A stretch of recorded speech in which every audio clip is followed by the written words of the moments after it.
ಆಗಮನವಾಗಿದೆ. ಅಯೋಧ್ಯೆಗೆ ಪೇಜಾವರ ಶ್ರೀಗಳ ಆಗಮನವಾಗಿದ್ದು ಮಂದಿರದ ನಿರ್ಮಾಣ ಕಾರ್ಯ ಯಾವ ರೀತಿ ಆಗ್ತಾ ಇದೆ ಅನ್ನೋದನ್ನ ಕಾಮಗಾರಿಯ ಪರಿಶೀಲನೆಗೆ ಮುಂದಾಗಿದ್ದಾರೆ ಪೇಜಾವರ ಶ್ರೀಗಳು ಅನ್ನೋದರ ಡೀಟೇಲ್ಸ್ ಸದ್ಯ ಸಿಗ್ತಾ ಇದೆ.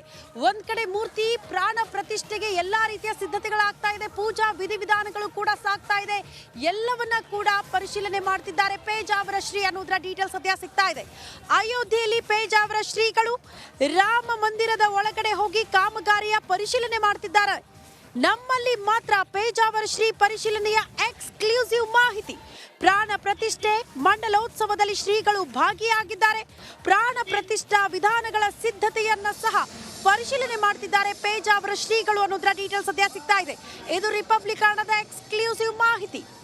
ಅಯೋಧ್ಯೆಯಲ್ಲಿ ಪೇಜಾವರ ಶ್ರೀಗಳು ಸದ್ಯ ರಾಮ ಮಂದಿರದ ನಿರ್ಮಾಣ ಕಾಮಗಾರಿ ಯಾವ ರೀತಿ ಸಾಗ್ತಾ ಇದೆ ಅನ್ನೋದನ್ನ ಖುದ್ದು ಪರಿಶೀಲನೆ ಮಾಡ್ತಿದ್ದಾರೆ ಪೇಜಾವರ ಶ್ರೀಗಳು. ಪ್ರಾಣ ಪ್ರತಿಷ್ಠೆ ಮಂಡಲೋತ್ಸವದಲ್ಲೂ ಕೂಡ ಶ್ರೀಗಳು ಭಾಗಿಯಾಗಿದ್ದಾರೆ. ಪ್ರಾಣ ಪ್ರತಿಷ್ಠಾ ವಿಧಾನಗಳ ಸಿದ್ಧತೆಯನ್ನ ಕೂಡ ಪರಿಶೀಲನೆ ಮಾಡ್ತಿದ್ದಾರೆ ಪೇಜಾವರ ಶ್ರೀ ಅನ್ನೋದರ ಡೀಟೇಲ್ಸ್ ಸದ್ಯ ಸಿಗ್ತಾ ಇದೆ. ರಾಮ ಮಂದಿರ ಆಗುವಲ್ಲಿ ಪೇಜಾವರ ಶ್ರೀಗಳ ಹೋರಾಟ, ಅವರ ಧ್ವನಿ ಯಾವ ರೀತಿ ಇತ್ತು ಅನ್ನೋದನ್ನ ಯಾರು ಕೂಡ ಮರೆಯೋದಕ್ಕೆ ಸಾಧ್ಯವಿಲ್ಲ.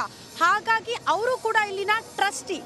ಈಗ ಅಯೋಧ್ಯೆಯಲ್ಲಿ ಪೇಜಾವರ ಶ್ರೀಗಳು ಇದ್ದು ರಾಮ ಮಂದಿರದ ನಿರ್ಮಾಣ ಕಾರ್ಯಗಳು ಯಾವ ರೀತಿ ಸಾಗ್ತಾ ಇದೆ, ಮೂರ್ತಿ ಪ್ರಾಣ ಪ್ರತಿಷ್ಠೆಗೆ ಯಾವ ರೀತಿಯ ಸಿದ್ಧತೆಗಳಾಗ್ತಾ ಇದೆ, ಯಾವೆಲ್ಲ ಪೂಜಾ ಕಾರ್ಯಕ್ರಮಗಳು ಜರುಗ್ತಾ ಇದೆ, ಎಲ್ಲವನ್ನ ಕೂಡ ಪರಿಶೀಲನೆ ಮಾಡ್ತಿದ್ದಾರೆ ಪೇಜಾವರ ಶ್ರೀ ಅನ್ನೋದರ ಡೀಟೇಲ್ಸ್ ಸದ್ಯ ಸಿಗ್ತಾ ಇದೆ. ಇದು ರಿಪಬ್ಲಿಕ್ ಕನ್ನಡಕ್ಕೆ ಸಿಕ್ಕಿರುವ ಎಕ್ಸ್ಕ್ಲೂಸಿವ್ ಮಾಹಿತಿ.